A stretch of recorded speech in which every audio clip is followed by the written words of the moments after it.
Namaste and good morning everyone. We'll start our class with the opening prayers. Please chant along with me.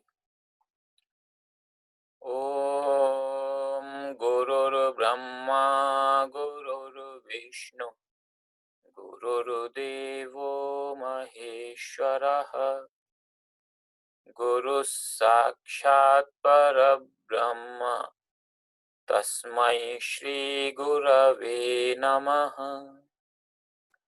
Om Sahana Vavatu Sahanau Bhunaktu Sahaviryam Karvavahai Tejasvinavadhitamastu Ma Vidvishavahai.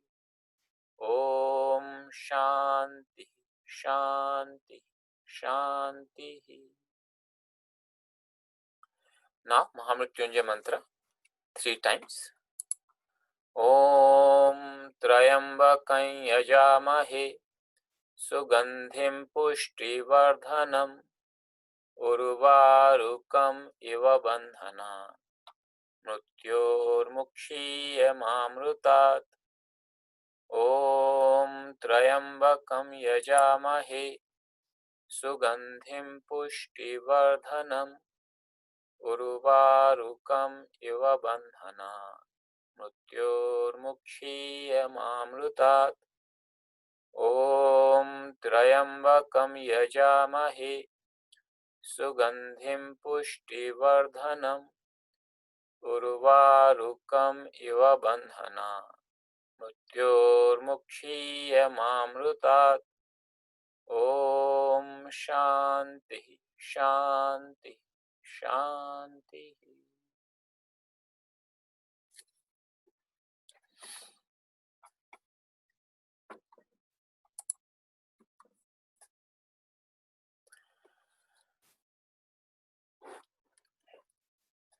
Welcome everyone. Today we'll start a new topic for our course, that is Krut Pratyaya. If you remember, we decided that Sanskrit primarily has, these are the major topics in Sanskrit grammar, and we did Sandhi, Shabdroop and Dhaturoop in our course 1, Sanskrit 01. We revisited some of these topics in Sanskrit 02. Then we did Samasa, not exhaustively, but we did some part of Samasa in our course Sanskrit 02. And Krut Pratyaya, that is what we will do today. So this is considered a very important topic in Sanskrit. This is what gives you a great insight how a particular word is formed and what is its meaning. So we'll see, and it is relatively easy to understand. So it covers a lot of ground. On the other hand, it is relatively easy to understand. So we'll look at it in more detail today. Krut Pratyaya.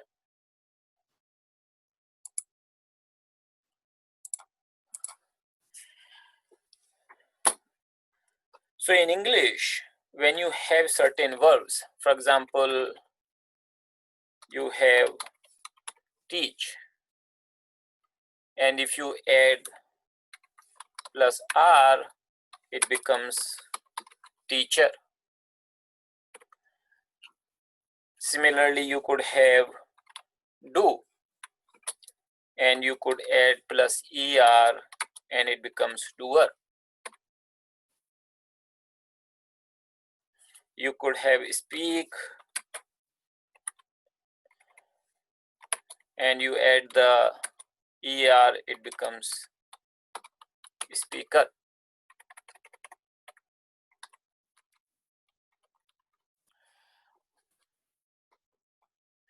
So teach is a verb, and teacher is represents the one who teaches. Do is a verb, doer is a person who does. speak is a verb, speaker is a person who speaks. So when we add this suffix er in English, it gives us a new word. From verb, we get a new word, which is a noun. And the meaning of that noun is the person who does that action, represented by the verb. But so this thing, suffix, in English, we have certain suffixes like this, which allow us to form noun forms from the verbal forms. But it's not very well structured. It's not defined by a exhaustive kind of rule. So for example, if I have cook, if I add er, what will I get? Cooker. Cooker is not the person who cooks. The person who cooks is also cook. So there are a lot of such exceptions in English.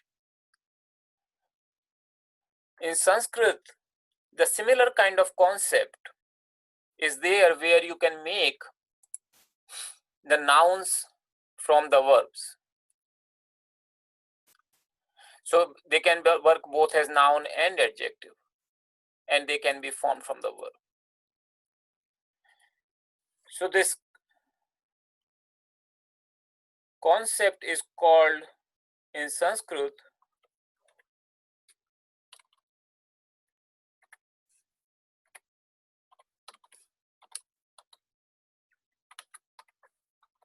Prakriti plus Pratyaya.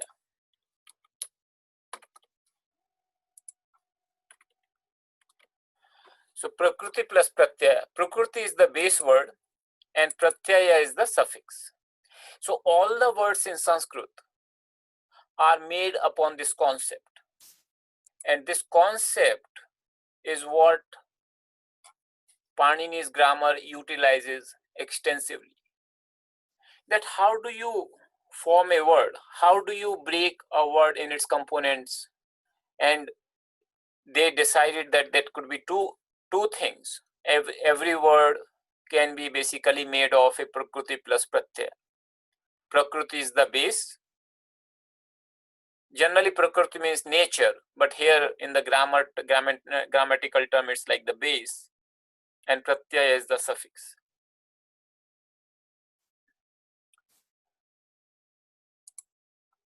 So these Pratyayas could be very different, various kinds, the suffixes. We already saw some of them. So for example, when you have a form bhavati,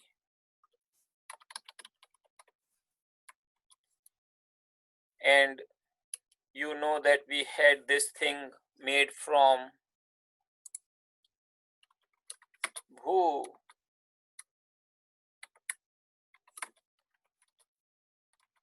who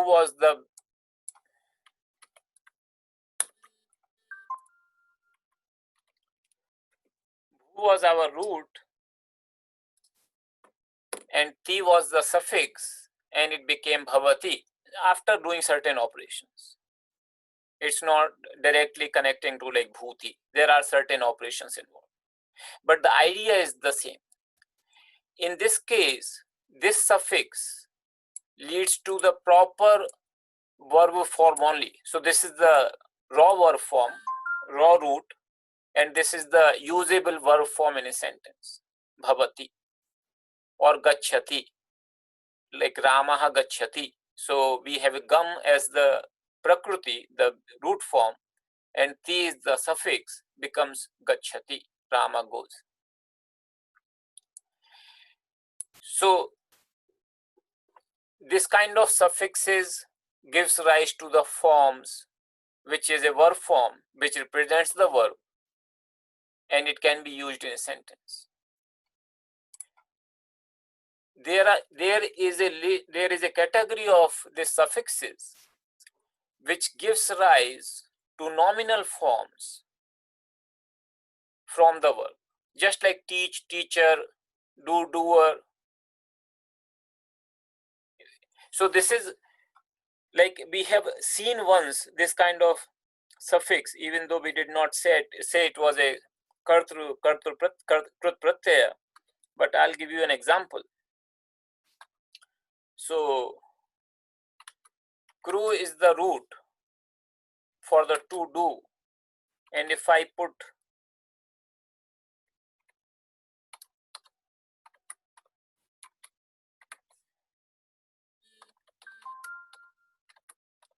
kartru, that is the doer. So kru is the root, tru is the suffix, kartru is the nominal form, the doer. We saw the declensions of this form earlier in one of the classes when we were discussing the rukaranta nominal forms. So if you remember here, like this, we said pitru for father, the nominals ending in rukara, kartru, the doer, the agent noun ending in ru. So this is tru is the suffix, and kartru, that becomes the doer. So kru is the root, tru is the suffix, becomes doer. So this works very similar to what in English you have this ER, except that here the rules are very well defined. And this is one category of krut pratyaya. So tru is one of the krut pratyayas. So krut pratyayas are those which give rise to the nominal form from the verbal roots. So you use the verbal roots, and then you use the suffix, a particular krut suffix, and it gives rise to the nominal form. These nominal forms doesn't always have to be in the form of doer of the action. That is just one of the suffix. You could have the suffix in the sense of the action itself, like the sense of action. So he does the study. So to study is a verb, and he is doing his studies. There, the same study is a noun. In Sanskrit, that kind of thing is not there, that the same word is used for verb and nouns at the same time. So there will be a root for study, and that you could add a suffix that will create a noun, but it would represent the sense of the verb. Secondly, in Sanskrit, this tru pratyaya particularly, that can be formed from any word. So if I just like cook, we cannot do it in English, but in Sanskrit, if I have pach, and if I add this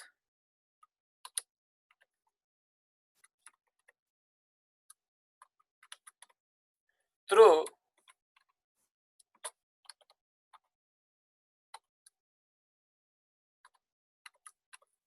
it becomes paktru.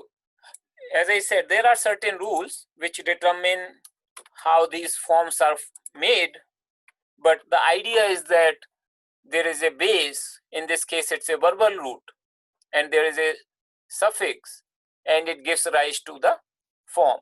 Again, paktru can be made just like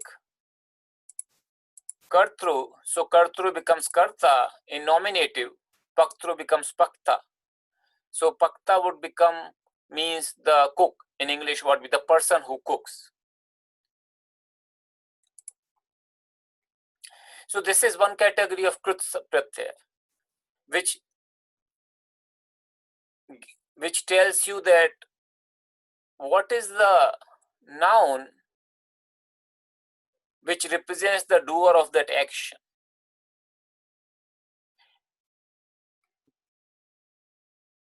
And we have already then seen once this form is made, then in order to use in a sentence, you would use it in the appropriate case. So like kartru is formed, depending upon which case do you want to use, you would use karta, kartara, kartara, like that.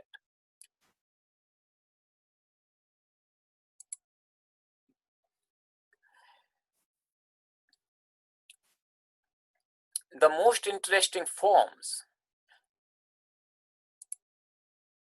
which are made using krut pratyaya are participles. So what's a participle? So I just got this definition from website, from this link. Participle is a word. Participle is a word formed from a verb like going, gone, being, been, and used as an adjective like a working woman, burnt toast, or it can be used as a noun like good breeding. In English, participles are also used to make compound verb forms like is going, has been, like that. So Sanskrit, the concept is similar of participle. These are the words formed from a verb and used as an adjective or a noun, and they can complement the verbal function. So what does that mean, that complementing the verbal function? We'll see. So first today we'll study two major krut pratyaya suffixes which are very important to form some participles.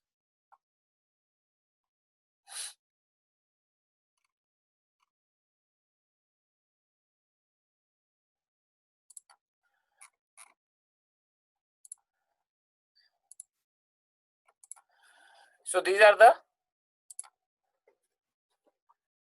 two participles. Sorry, this is two participles giving a form which is similar to called gerund in English. When I said similar to, what we say in English as gerund may sometimes differ from what we call in Sanskrit twa pratyaya or lyap pratyaya. So you have to just understand, but in Sanskrit books, generally in English translation of these terms, you will find as gerund. It may not always match the idea of gerund in English.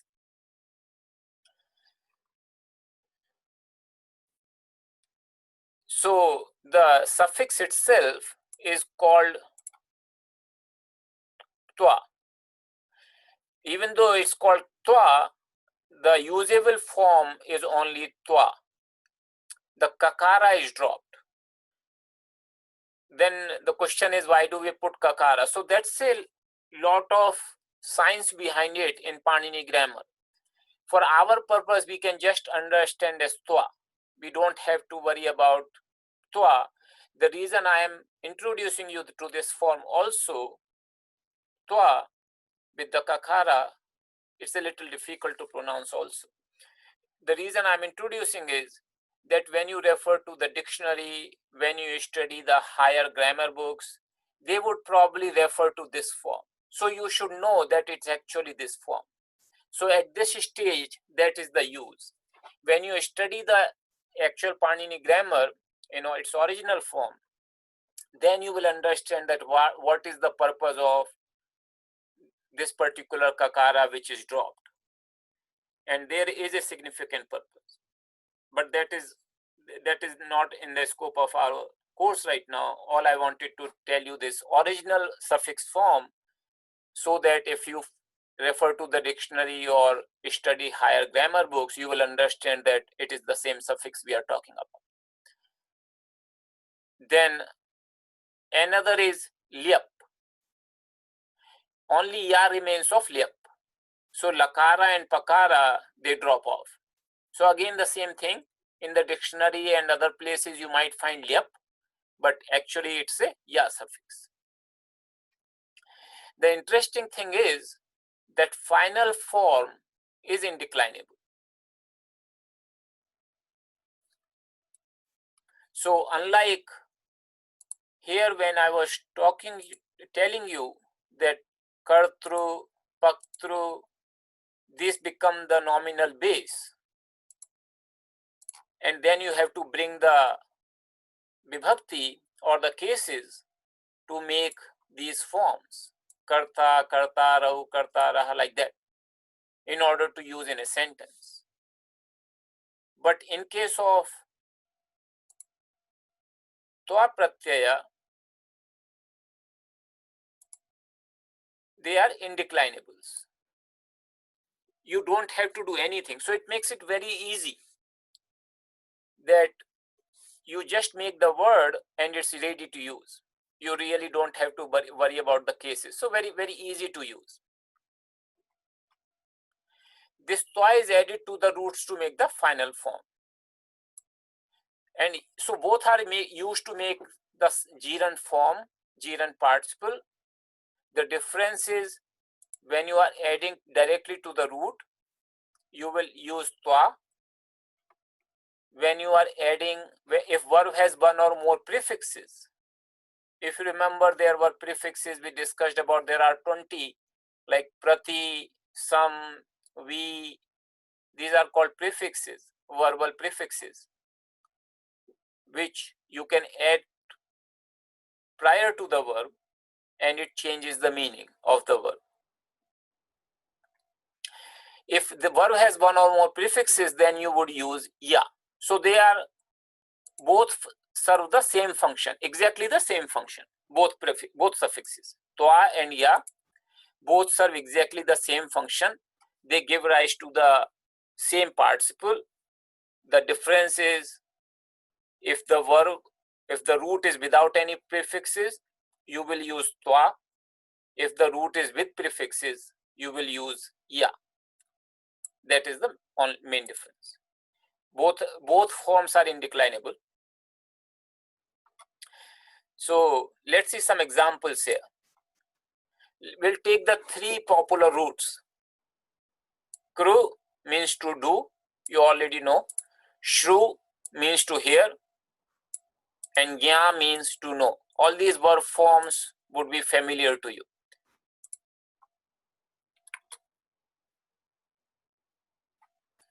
So kru, when you make twa pratyaya, you see it's very simple. All you have to do is add twa, krutva. The meaning of this word is having done or after doing. So having done a particular action, I do another action. In that sense, it is used. We'll discuss the use a little bit later.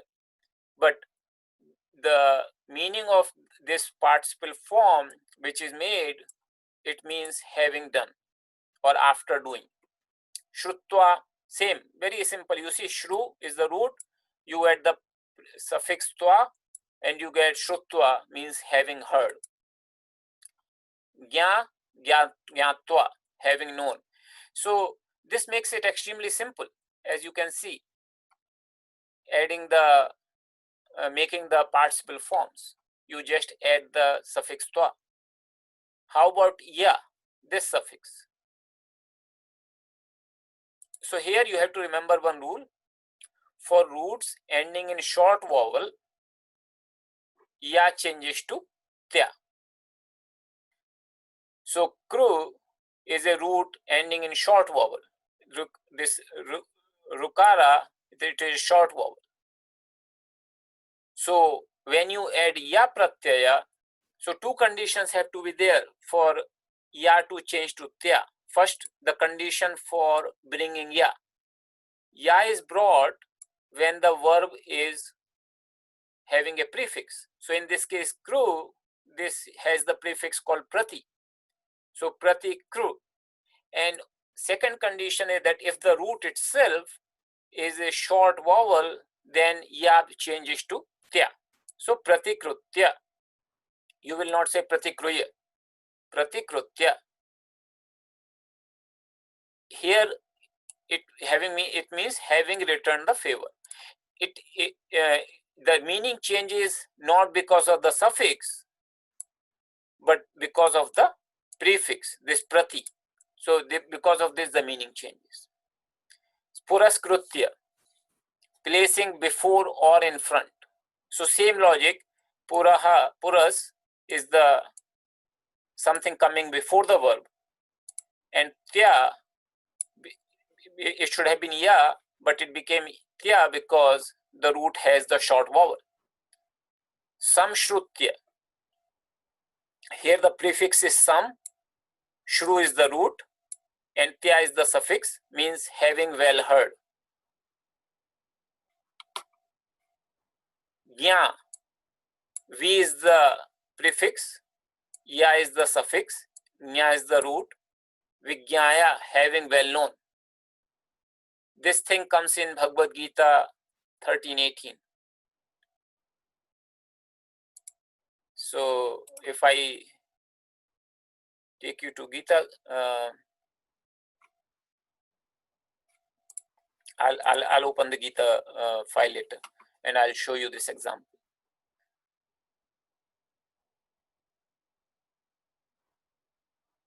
G, it is another root which you are well familiar to win.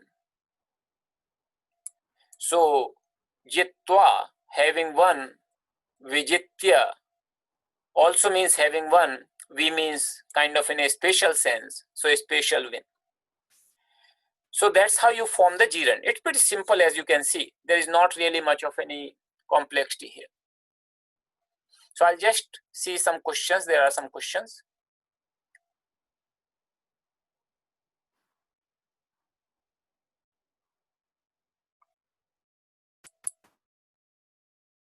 Okay, so yes, so somebody pointed out there is a small mistake here regarding the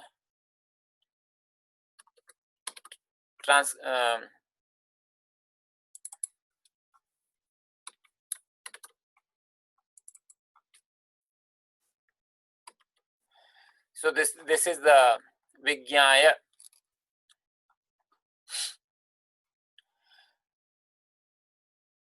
So now so the meaning is now should be clear to you, having done. We'll see the other suffix also, that is called tumun, and then we'll see the examples of these suffixes.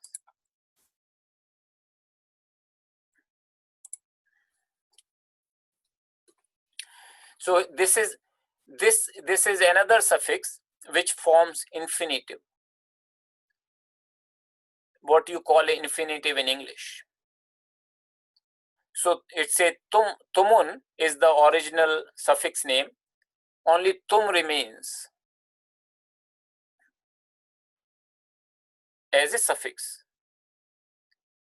Again, this also final form is avyaya, indeclinable. That means you don't have to worry about bringing the case. You can use the form as it is. Final vowel here takes guna. What does it mean? So kru is the root. Kru is the root here. And rukara becomes ar as guna. So that's why it's become kartum. So tum comes in the end, but before tum, the root will take guna. Gunas we already discussed once, that ikara or ikara have a as the guna, ukara or ukara has o as the guna, rukara or rikara has ar as the guna. So shrotum, shru, that is the root u, and here guna becomes o, becomes shrotum, to hear. Jnatum, here the guna will not take place because guna applies to these vowels. So gya is akara, so it directly has the form gyatum. In this case, it does not matter if the verb has prefix or not. So this form will not change. It will remain the same suffix tum, whether verb has the prefix or not. Some verbs take the ikara before the suffix, like raksh. Raksh means to protect, rakshitum. This is a logic which you can only understand if you study Panini grammar thoroughly. But which verbs take ikara before the suffix, that you have to just right now use it as a reference. The rule for all the rules for this ikara is not in the scope of this course. Now we'll see this gam dhatu, which is very popular. Gam means to go. There are 4 forms. So gatva. Gatva, as you know, it's the twa pratyaya, like twa. So it becomes gatva, not gamtva. There are certain rules, as I said. When you add the suffix, there are certain other rules which come into play, which make the final forms. Then if it is prefix, verb with the prefix, it is agatya, the ya suffix will come, ya. So for gam dhatu, and there are a few more like this, there is an option, either you can say tya or mya in this particular. So agatya or agamya, both are acceptable. This is optional forms. And gantum, that is for the tum pratyaya, gantum. So the meaning of this suffix, the words like just, to, do, how it is used, we'll see some usages for for all these suffixes. So this is from lesson 12 of Sanskrit-Subodhini. So if you look at a simple sentence, yada Ramo gruham gacchati tada sa jalam pivati. When Rama goes home, he drinks water. 2 things here. One, first Rama goes home and then he drinks water. He is doing 2 actions, going home and drinking water. 2 actions he is performing.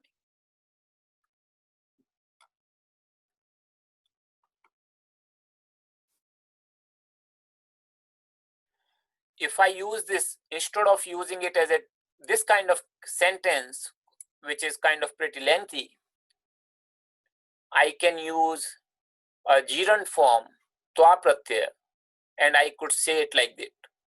Gruham gatva Ramo jalam pibati. Having gone home, Rama drinks water. So I can either make it like having gone home, or I can say after going home. So essentially it will mean roughly the same thing. After going home, Rama drinks water. So in English, you see what makes more sense as when you translate in English. But the idea is this. Graham gatva Ramo jalam pibati. Having gone home, Rama drinks water. In Hindi, if you look at this particular formation, the translation is very straightforward. Ghar jaakar Ram pani pita hai. So that's how it will become. So those who know Hindi among you, they can easily relate how this construct directly translates to a Hindi sentence.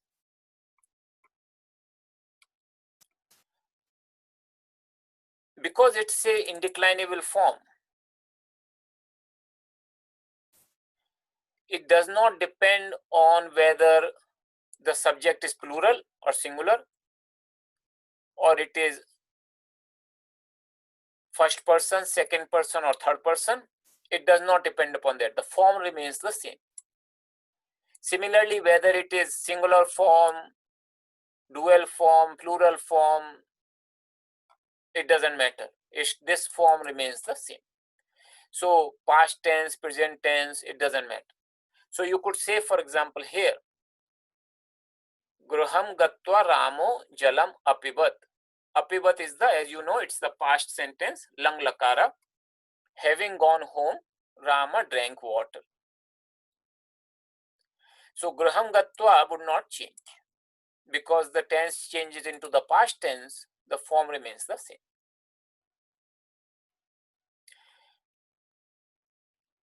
As I said, similarly, you could have whether Sita, whether it could be masculine, neuter, feminine, doesn't matter.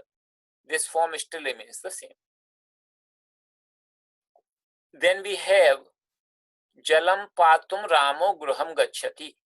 So patum, this tum, as I told you, tum is used in the sense of infinitive to do with a purpose, like in this sentence. Jalam patum Ramo Gruham Gachati. Rama goes home to drink water. So Rama goes home, why? To drink water. That's how it comes. And in this case, what does Rama do after going home? Rama drinks water. So both of them kind of indicate the same thing. First he goes home and then he drinks water. But there is a subtle difference the way you make the sentences. So whether you use this kind of clause, when he goes home, he drinks water, or you say, having gone home, Rama drinks water, or Rama goes home to drink water. So there's definitely certain differences the way you form the sentences, but they can also be formed interchangeably in many instances. And that gives a tremendous power to form Sanskrit sentences and the vocabulary. Because now you don't have to have all the long sentences. You could just use the very short clause and make very beautiful sentences. And that's the one of the beauty of the participles. Participles allow you to make a sentence which can encompass multiple actions in different stages. So we'll see some examples from Gita just to see how are they being used in Gita. So this verse 6:12, Tatra ekagram manah krutva yata chittendriya kriyah upavishyasane yunjyat yogam atma vishuddhaye. So krutva, and occupying that seat, concentrating.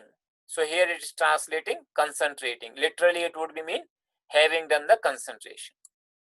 So it does not mean that it is first it is finished and then only the second action starts, but this action precedes the second action. That's what it means. So he is still concentrating after this, but he starts with concentration and then he starts the second action. So two actions it refers to. First action is represented by this form and second action will be represented by the verb form.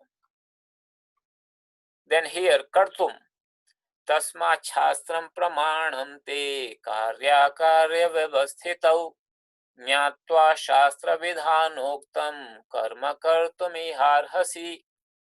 So kartum, to perform, you ought to perform. So to do, in English the better translation probably is to perform, but the idea is to do.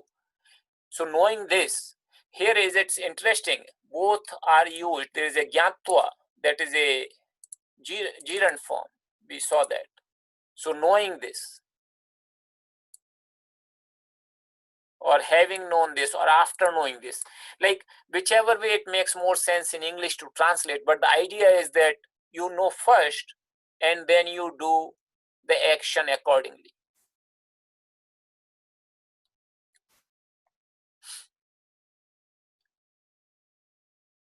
This is another verse which also uses both jiran and the tumun and twa pratyaya. So sorry, twa and ya pratyaya.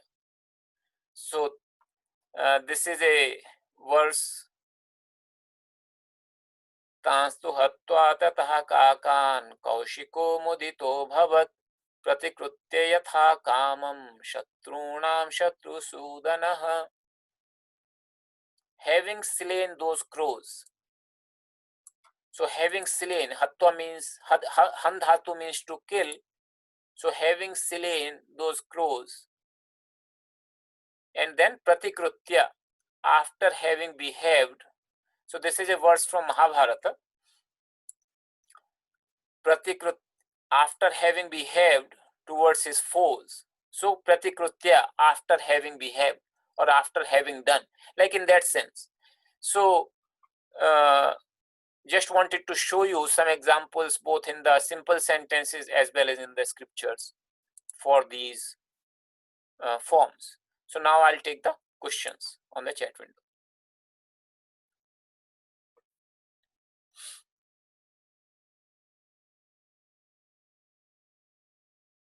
So there is a question, can we use Ramaha? I'm not sure. Can you please explain your question a little bit more detail? Instead of Sa, can be used Saha. Which sentence are you talking about?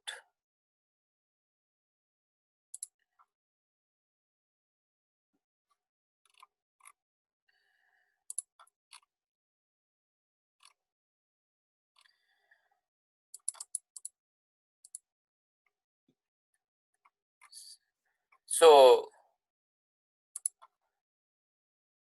Jwala Prasad ji, if you can please clarify, I'm not very sure. Instead of Sa, can Saha be used? Which particular place? So if you could please clarify, that would be helpful.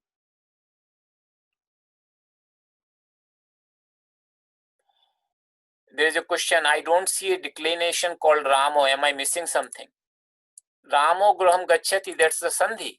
I hope you have, I mean, this is pretty basic Sandhi. Aha, when Ramaha followed by Graham, it becomes Ramo.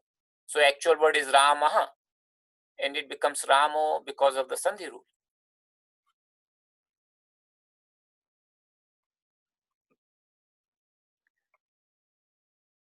There is a question, would you please explain how Ramaha becomes Ramo?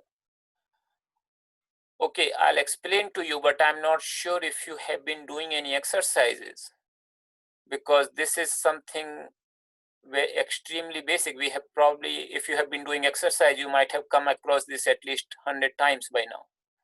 So this is the Visarga Sandhi rule. This is long ago we studied this rule, that aha changes to O when it is, so Visarga is preceded by Akara and followed by a voiced consonant. The sequence aha changes to O, and result is two separate words. So I hope that this is long ago we covered this rule, and it has been coming again and again in most of our exercises. So if you have any questions because of which you are not able to understand these Sandhi rules, please feel free to ask us. But I hope at least you are doing your homework and exercises.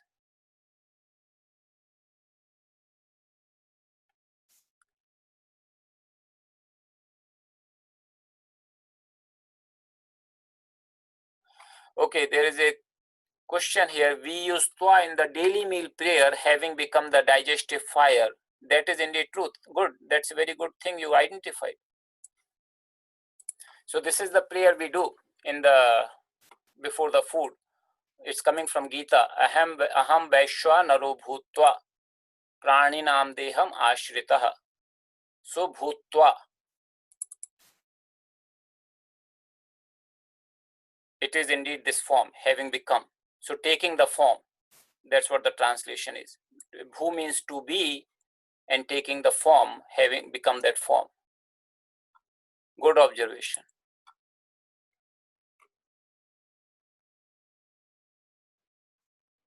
Is tum only be used as to do? Are there examples of other usage of it if they exist? So tum pratyaya is, as I told you, it is used in the sense of the purpose for which you are doing the previous action. That is the idea. So jalam patum ramo gruham gacchati. Jalam patum. So to drink water, Rama goes home. So when I say to drink, it is indeed in the sense of that a purpose for which you are doing the previous action. That is the idea of tum. As you see the more usages, you will find that there would be more ways you can understand the use of tum. Gita 12th chapter 11th verse also has 12th 11. Let me see what does 12th 11 is.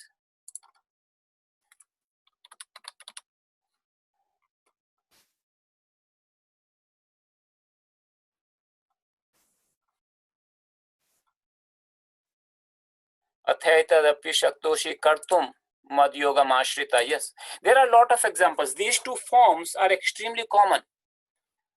So you will find a lot of examples in Sanskrit literature, in Gita, everywhere. They are very common. And they give the tremendous power to the sentences.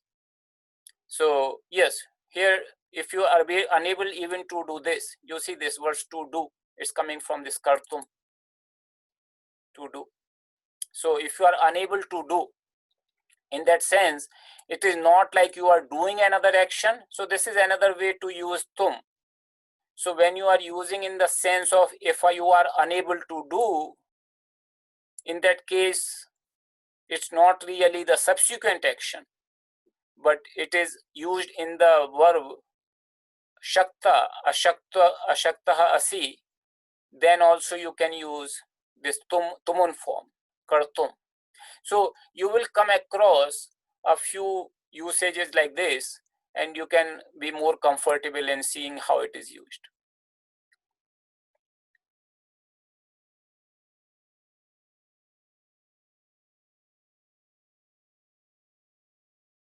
So there is a comment here, Swamiji, I have been familiar with this form for a while through studying and chanting the Gita in my spare time. Only today I learned that it's an indeclinable. I always thought it was a verb form. Thank you. So thank you. I'm happy that you have been chanting Gita and are able to recognize this form. So this is, even though it's an indeclinable, but it's a participle, and it does represent a verbal function. So it's not a verb form. As a form, it's indeclinable, but as a function, it does support the function of the verb.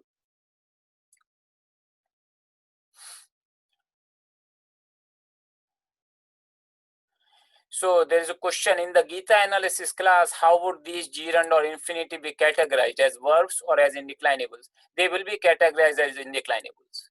So verb is specifically for those forms which have these suffixes ti or taha or anti, like that. Like it, you have to have a tense form, a lakara, whether present tense, past tense, lot lakara, some tense in order to have a verb form.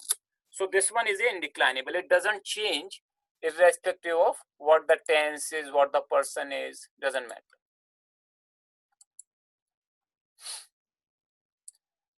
So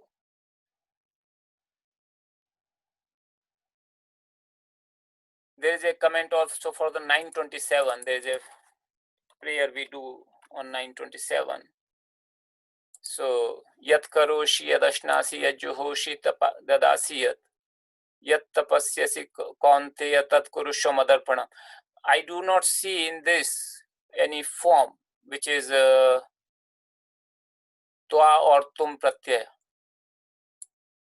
So, Salil Baba, if you clarify exactly what you are referring to. There is a question here. Can you say pivatum instead of patum? Okay. So here is the sentence. Jalam patum Ramo gruham gacchati. Rama goes home to drink water.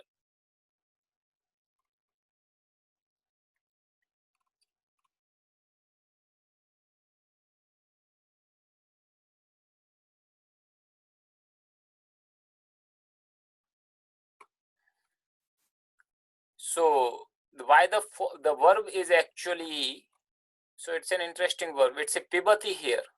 So he drinks water. So the verb is here is pa.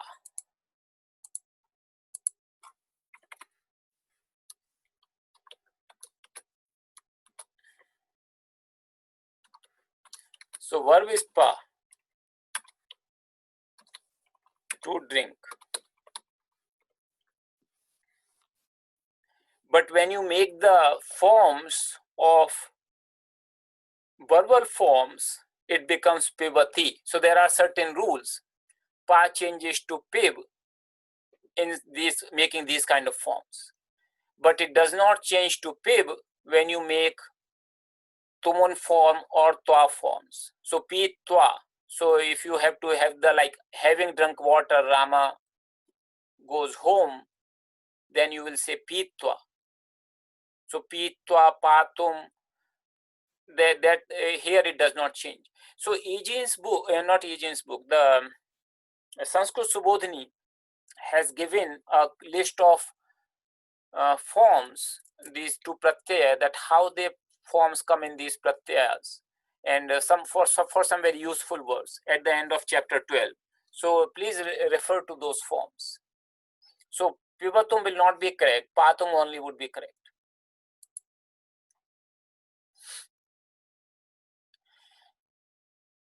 So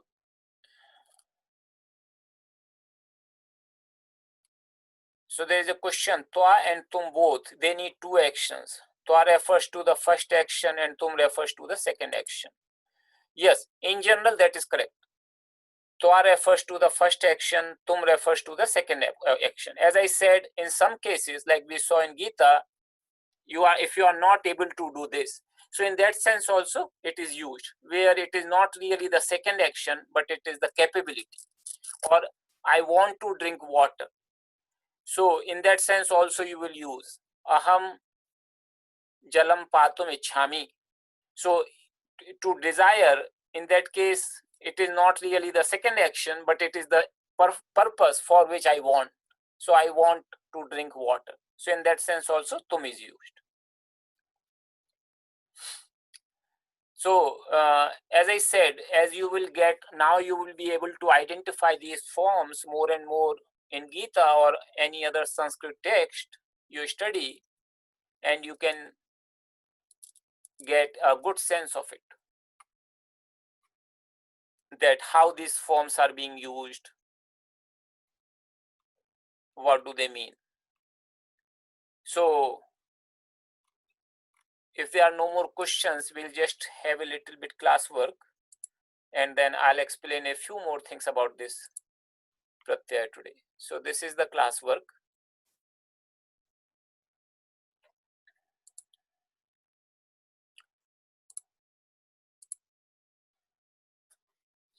So you can study these 2 pages from Sanskrit-Subodhini and send your questions through chat window.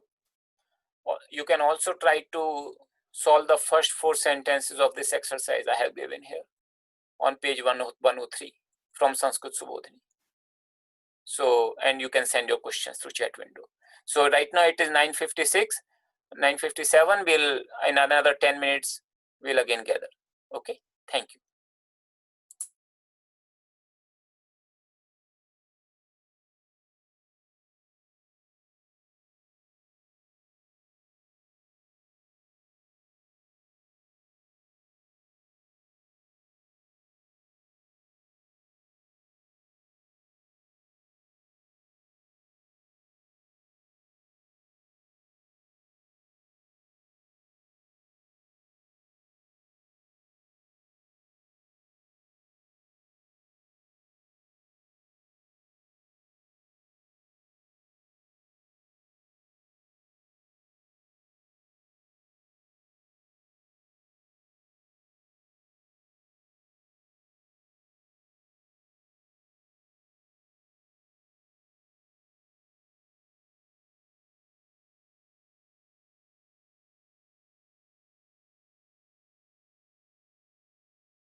Welcome everyone. There are some questions here.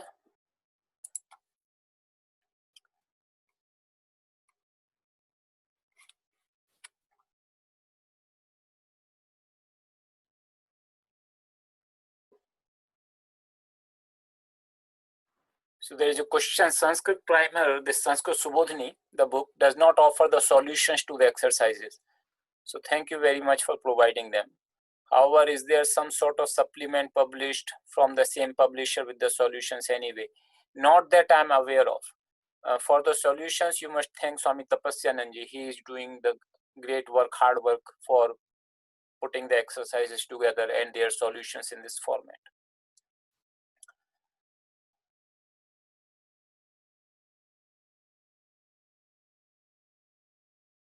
So there is a question, does it become Drushtva in number 4?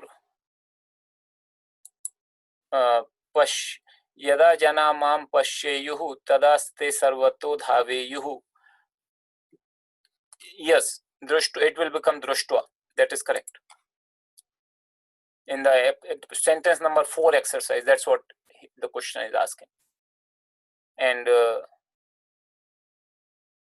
Yada ashwatrunam khadanti tadate pushyanti. And he is saying number 1 is khaditum. It is khaditum, that is correct. But because it is the first action, normally you would refer it to as khaditva. And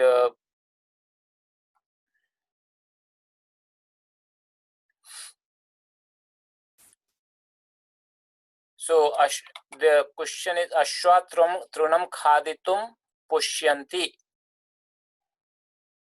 So if you look at this sentence, the first sentence says yada ashwaha trunam khadanti tadate pushyanti. When they eat the grass, when the horses eat the grass, then they get nourished. So eating the grass is the first and nourishment is the purpose. So if you want to make jiran form or the twa form, you will use with the khaditva, not khaditum.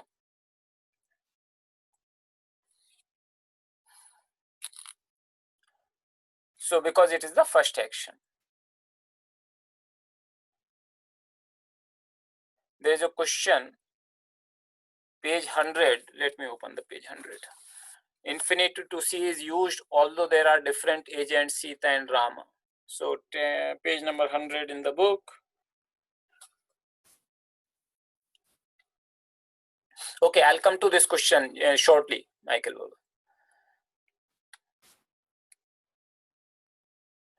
So there is a statement here, Dasaha Kankam Choraitva Nupo Dasam Tudati. So that is not allowed here because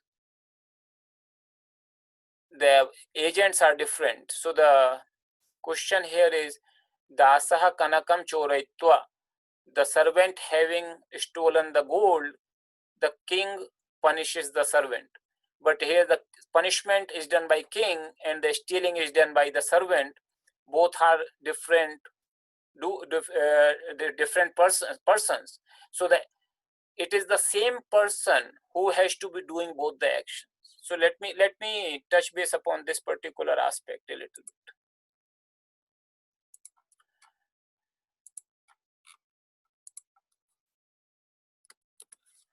So let us consider these two sentences.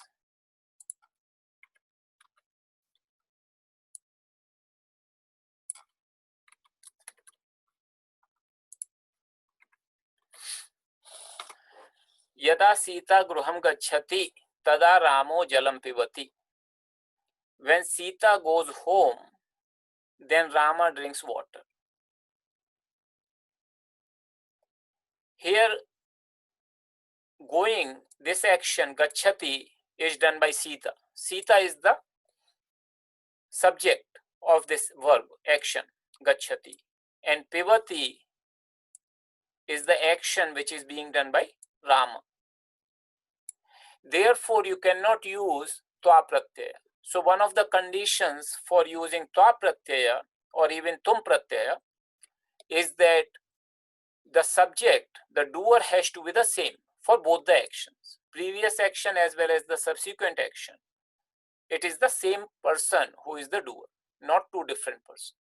So in this kind of sentence, this construction is correct. Yada Sita graham gacchati tada Ramo jalam pivati. But you cannot convert it into a twa pratyaya or tum pratyaya. Now look at this sentence. Graham gatva jalam pitva falani khaditva Ramo vidyalayam gacchati. So graham gatva, having gone home, jalam pitva, drinking water, falani khaditva, eating fruits, Ramo vidyalayam gacchati. Rama goes to school. So you can have multiple actions preceding before the main action. So main action here is represented by the verb form gacchati. Ramo vidyalayam gacchati. That is the main action. So it could be preceded by multiple actions, and you could keep on adding like this. Graham gatva, jalam pitva, falani khaditva. But the condition is same person. Rama alone will be the responsible for going, for drinking water, for eating fruits. He is the subject for all the previous actions as well. So you could keep multiple clauses like this.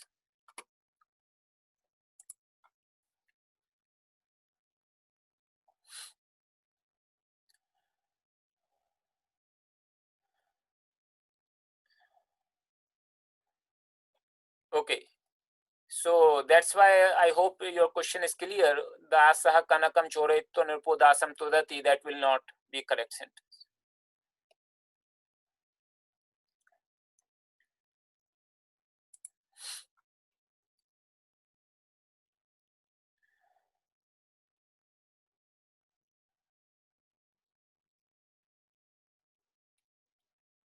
So there is a question here. Jana mam pashaitva te dhave.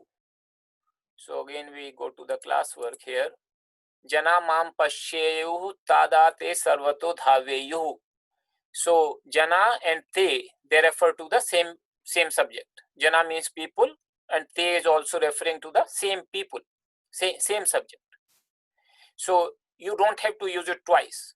There is a question, jana mam pashyeyu te dhaveyu. You can just say jana mam drushtva.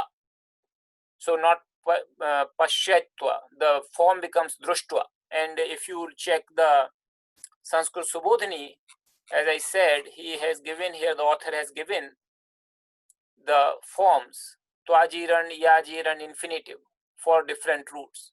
So you can see here, this is on page 112 here, you can see that what are these forms in Sanskrit-Subodhini. Okay, so drush, which is dhatu, which has the form pashyati in the third person singular, has drushtva. That is the form drushtva. So not pashyatva and drashtum, like that. Because the original root is drush, not pash. In this case, it becomes pashyati because of some other rules.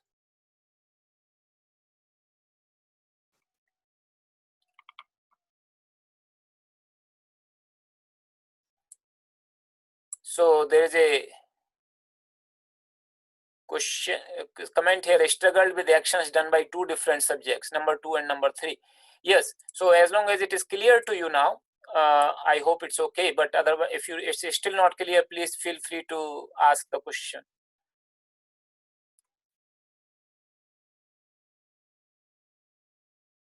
So in Gita verse 147, Eva Muktva, is this a jiran? So 147.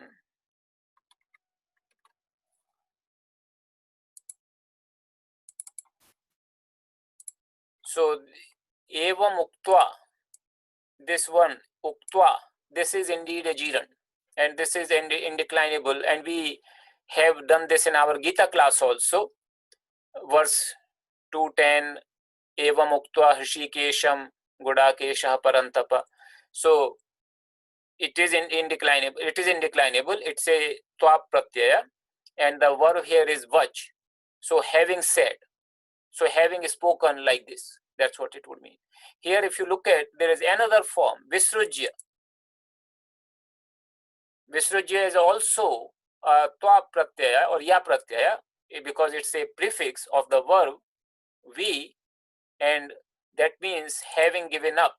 So having spoken thus, you see the translation, having spoken thus, having cast aside, that's what Visrujya means, having cast aside.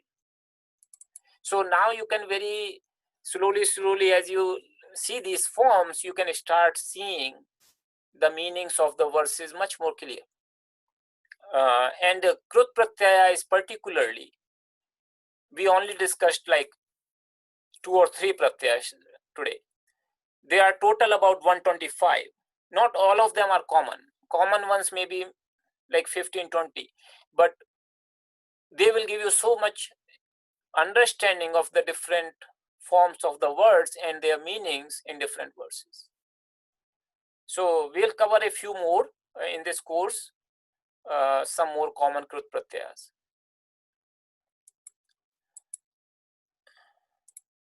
Okay, let me see in the chat window if there are any more questions.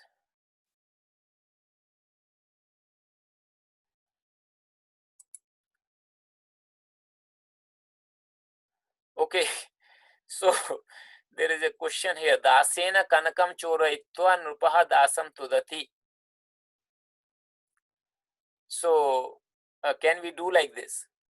So that basically means that choraitva would become having gotten it stolen by the servant, the king punishes the servant. So if that is what you are trying to convey, then it's okay. But it meaning will become a little bit changed. Like it means like having servant steal the money, then the king is punishing the servant. So you just have to be very clear that meaning will become a little different. You can make this kind of sentence though. So there is a comment, you are a gifted teacher, thank you. Can we translate as follows? Dasena kanakam choraitva nrupaha. So I answered that question. So there is a comment here, confused about gerund and infinitive definitions. Both have the same rules. See the examples and see where the confusion is, and then you can write to us on the email. The function is quite different. So if you look at here,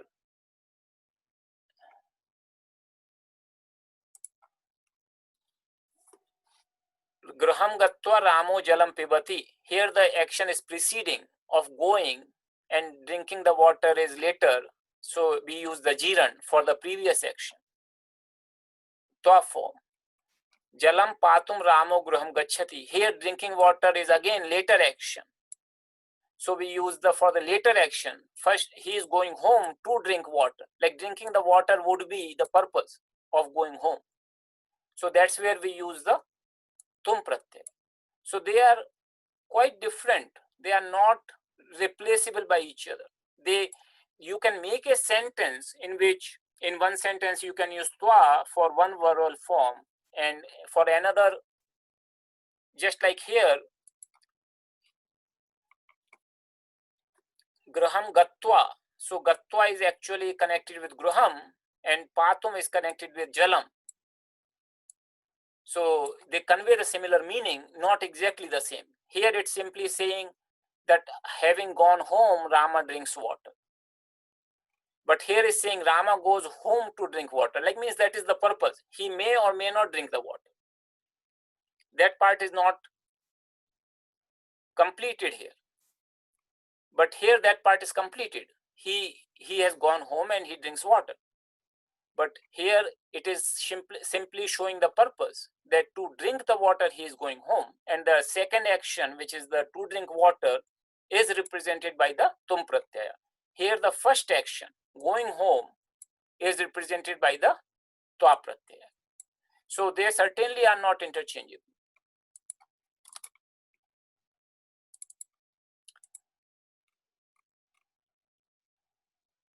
So if you still are not very sure, Lakshmi Ma, please feel free to write to us on the email. Look at some examples, look at the exercise, and if still there is some confusion, feel free. For anybody who is still have any questions, please always feel free to write to us.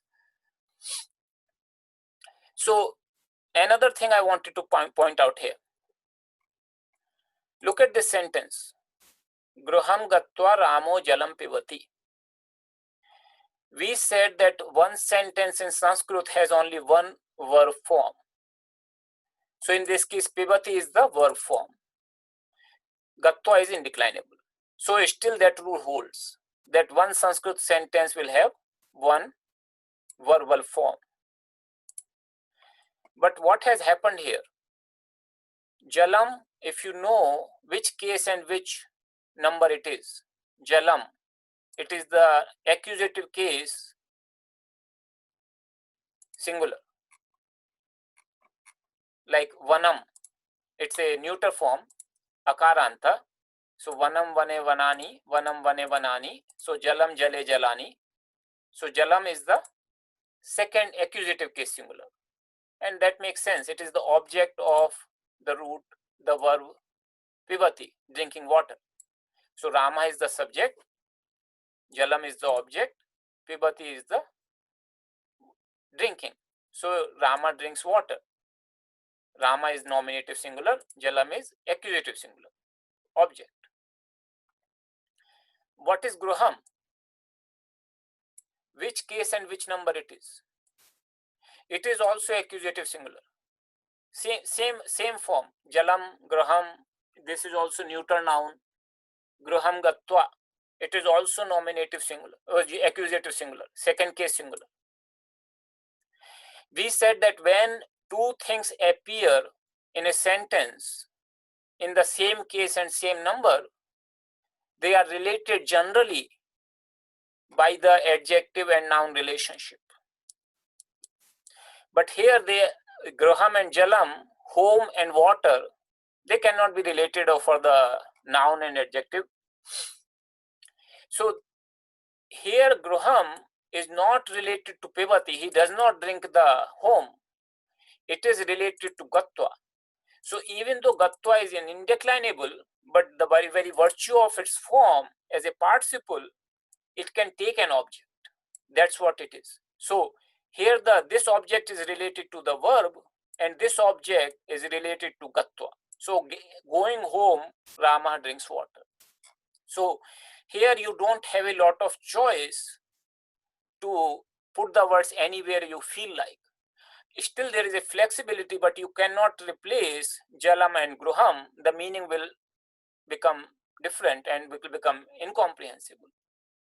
So you cannot say Jalam gatva Ramo Gruham pivati. You cannot do that. So this puts a little bit of a limitation on free word order in Sanskrit. So as you make more complex sentences, you will see that you cannot just use free word order whichever way you like. But still there is like within Ramo Jalam Pivati, you can change these word order anywhere which you like in that sense. Graham Gatva, you can say Gatva Graham, is still okay. But you do not replace the Graham and Jalam, because then it would become a kind of incomprehensible. So just understand that now when we introduce these participle forms, they can take their own objects also. And that's what gives the beauty to Sanskrit sentences. Similar thing is in English also. In English, the same sentence, having gone home, Rama drinks water. So gone is actually a participle, not a verb in English. And home is the object of the verb gone. And water is the object of the verb drink. So just wanted to tell you that this aspect. So with this, I hope you have all the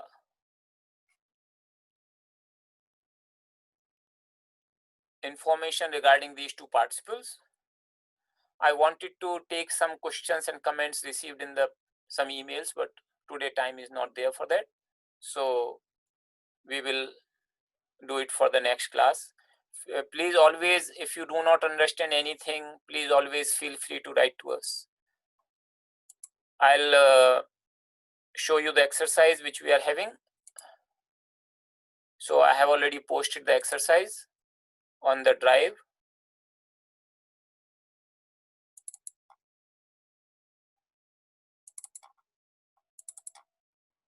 So 229 and 230, these are the two homework exercise. So this is from lesson 12 of Samskrta-Subodhini, and that is from lesson 13. Lesson 13 was related to some of the forms and vibhakti we already did some in the previous classes. So please submit these exercises. They will help you a lot to understand the concepts which we discussed today. Okay, so if there are no more questions, we'll close the class with the prayers.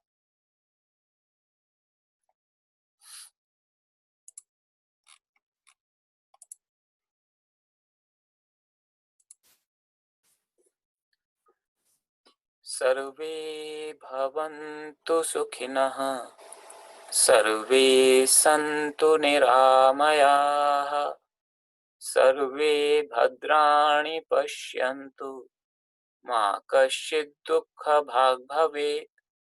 Om Purnamadaha Purnamidam Purnat Purnamudachyate Purnasya Purnamadaya Purnamevavashishyate. Om Shanti Shanti Shanti.